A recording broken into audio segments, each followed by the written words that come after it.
RPM planning is a way to maximize the results of your life and maximize your sense of fulfillment and joy. It's both.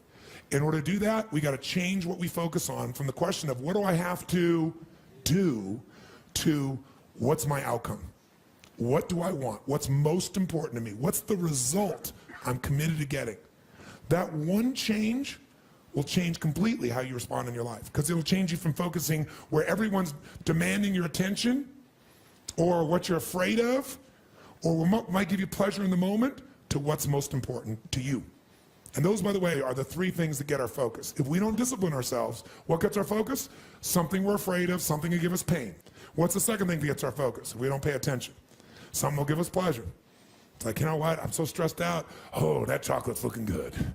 Oh, that, I'm gonna go over to have my little coffee, my smoke a mocha doka, cream this thing and that thing, and I'm gonna escape for a few moments.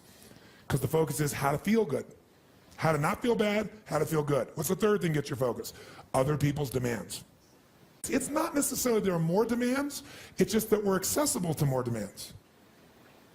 And if you don't know what you want, and you don't know why it's a must for you to achieve it, and you don't have a plan, I can promise you something. You're gonna fit in everybody else's plan. And you're gonna wonder why you're stressed. And you're gonna wonder why I'm not fulfilled. What is time? How do you know when it's a long time, or how do you know when it's a short time? It's not because it's 10 minutes or 10 hours. How many have been in 10 hours and time flew because you loved what you're doing, didn't have any sense of time whatsoever? How many have had that experience? Say aye. How many have had 10 minutes feel like 10 years you want to kill somebody to get out of the situation? So what is time? Time is emotion. Got to remember that time is emotion. What you're really managing is emotion. Another word for that would be meaning or fulfillment. Focus is power, but you got to take it. Take it back. Take back that power. And you got to know when you do have that focus, how to chunk it, how to group it so you're not overwhelmed. Let me show you how to make it simpler. When mass information is coming at you, you get overwhelmed. Most of us are great deletion creatures. We delete most of life. Right now, there are millions of things around you could be focusing on, thinking about, giving meanings to, making decisions about what to do. Millions. And when you think about what it's going to take to do something, usually it takes a lot, and you're not going to want to do it. Well, I'll do it when? Later. As my Australian friends would say, later. Right? And of course, the problem with doing it tomorrow is when you get to tomorrow, tomorrow is today, and tomorrow never comes. So, and you keep promising yourself. By the way, what does this do to you emotionally when you keep breaking your own promises with yourself? Or you keep failing to do things that you know are important? Does it increase your level of certainty and confidence? No.